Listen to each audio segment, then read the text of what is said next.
Hello વિદ્યાર્થી મિત્રો, આજે આપણે ધોરણ 10 વિજ્ઞાન માર્ચ 2024 તેનું પેપર સોલ્યુશનનો વિભાગ એ જોવાના છીએ.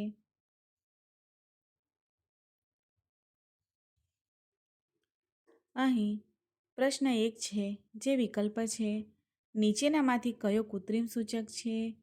તો ફિનોપ્થેલિન એ કૃત્રિમ સૂચક છે.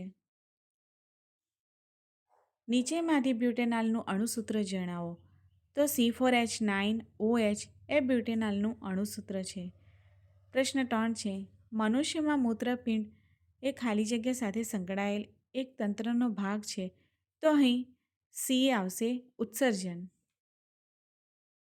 પ્રશ્ન 4 છે, વિદ્યુત બલ્બની ફિલામેન્ટ ટંગસ્ટન ધાતુનો ઉપયોગ કરવામાં આવે છે કારણ કે.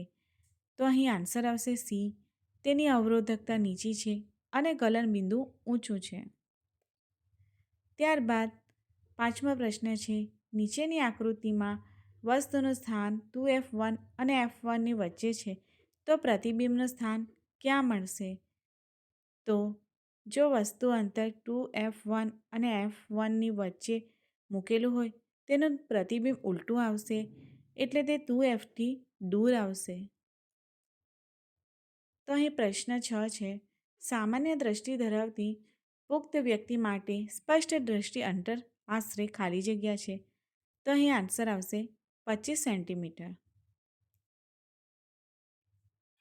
નીચે આપેલા વિધાનો સાચા બને તે રીતે ખાલી જગ્યા પૂરો. તો 7મો પ્રશ્ન છે, આલ્કેન સમાનધર્મી શ્રેણીનો પ્રથમ સભ્ય ખાલી જગ્યા છે. તો અહીં આન્સર આવશે મિથેન. 8, માનવ જાતિમાં જન્યુમાં રંગસૂત્રોની સંખ્યા કેટલી હોય છે?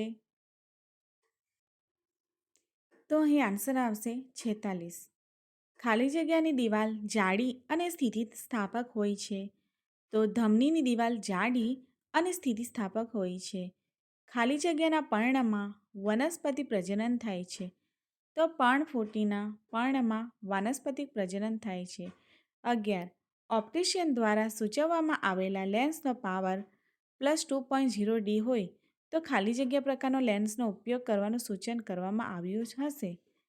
તો અહીં આન્સર આવશે બહિર્ગોળ લેન્સ. પ્રશ્ન 12 છે, ખાલી જગ્યા ધાતુ ઓરડાના તાપમાને પ્રવાહી સ્વરૂપે હોય છે. તો અહીં પારો ધાતુ એ ઓરડાના તાપમાને પ્રવાહી સ્વરૂપે હોય છે. અહીં ખરા ખોટા લખો. તો પ્રશ્ન 3 છે, ગેલ્વેનાઇઝેશનની પ્રક્રિયા એ લોખંડનું સારણ અટકાવવા માટેની પ્રક્રિયા છે. તો અહીં ખરું આવશે. પ્રશ્ન 14 છે, પુરુષમાં લિંગી રંગસૂત્રનું પૂર્ણ યુગ્મ છે. તો ખોટું. 15, કનિનિકા કીકીના કદને નાનું મોટું કરી શકતી નથી. ખોટું છે, તે નાનું મોટું કરી શકે છે. 16, જો દ્રાવણની pHનું મૂલ્ય 7 થી 14 સુધી વધે તો તે સૂચવે છે કે દ્રાવણમાં H+ આયનની સાંદ્રતામાં ઘટાડો થાય. તો એ સાચું છે.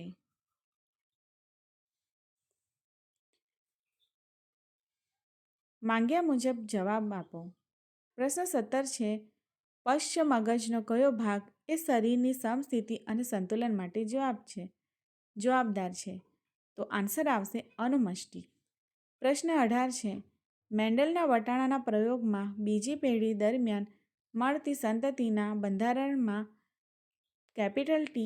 T,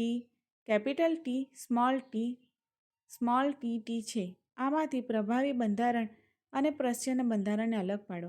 તો જવાબ આવશે પ્રભાવી બંધારણમાં TT અને સ્મોલ tt છે, જ્યારે પ્રચ્છન્નમાં સ્મોલ tt છે. પ્રશ્ન 19 છે, વ્યાખ્યા આપો પ્રકાશનું વિભાજન.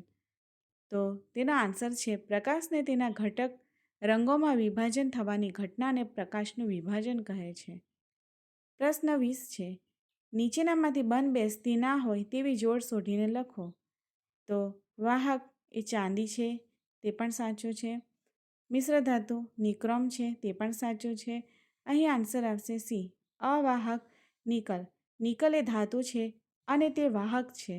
આથી કરીને સી એ બંધબેસતી ન હોય તેવી જોડ છે.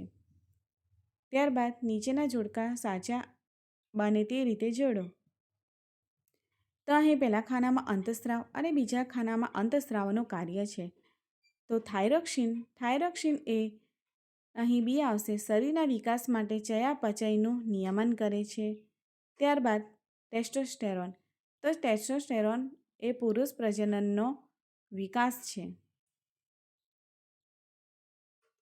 ત્યારબાદ પોષક સ્તર અને પોષક સ્તરમાં સમાવિષ્ટી ઉપભોગીઓ છે. તો તૃતીય પોષક સ્તરમાં પ્રાથમિક ઉપભોગીઓ આવશે અને તૃતીય પોષક સ્તરમાં દ્વિતીય ઉપભોગીઓ આવશે. જો મિત્રો તમને મારો વિડીયો પસંદ આવ્યો હોય તો લાઇક, શેર અને સબસ્ક્રાઈબ જરૂરથી કરજો.